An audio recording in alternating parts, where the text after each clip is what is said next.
Friends நல்லெண்ணெய் ஊற்றுன பிறகு நாங்கள் சோம்பேறி பிரியாணி பண்ண போகிறோம். நல்லா ஊற்று போதும். வெங்காயத்தை போய் பொன்னிறமாக பொரிக்க போகிறோம். போதும் போடுற சட்டியோடு போடு கொட்டு.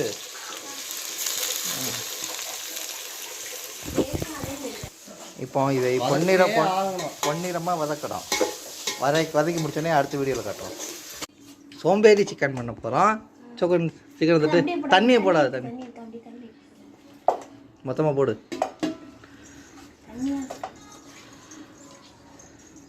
அது வெளியே சட்டியில் எண்ணெய் இருக்கு, எடுத்துட்டா பொரிச்சு எண்ணெய் வெங்காயம் பொரிச்ச சட்டி.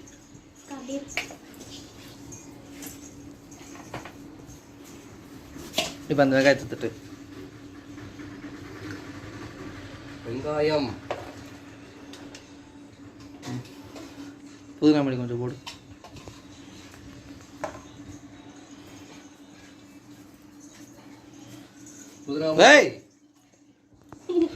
அது என்னது? பட்டை ஏழை போடு. 4 ஏழை, 1 2 ஏழை போடு. இது அது அவ்வளோ போடாத. பட்டை வந்து இதில் பாதி போட. போதுமா? தூளாக்கா போடுமா. அதில் தூளை யார் போடுவா? பட்டை யார் தூளாக போடுவாங்களா? போதும், அது முழுசாக போடு பாதி. போதுமா? நல்லா போடுறீங்களா பட்டையா? இப்படி அவ்வளோதான். ஏலக்காங்க, ஏலக்காய், கிராம்பு எல்லாத்தையும் போடுறது. இன்னும் 2 போடு போதும். கிராம்பு ஒரு 5 கிராம்பு போடு. 5 கிராம் போடு. அதான்டா போடு. 5 போடுறேன்னா போடுவேன் 1000 கிராம சொல்லு. புளி அதே புளி அதே மிச்ச பாதியை வாங்கு.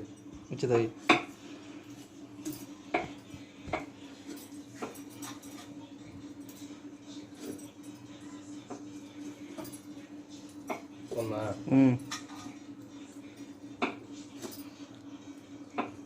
பொடியை போடு.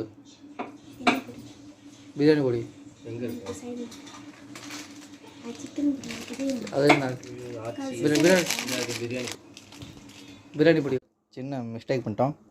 நம்ம ரா மெட்டீரியலாக மிக்ஸ் பண்ணும்போது எண்ணெயும் சேர்த்து மிக்ஸ் பண்ணிக்கோங்க. செஞ்சாச்சு பாருங்கள். தண்ணியை வடிச்சிட்டோம்.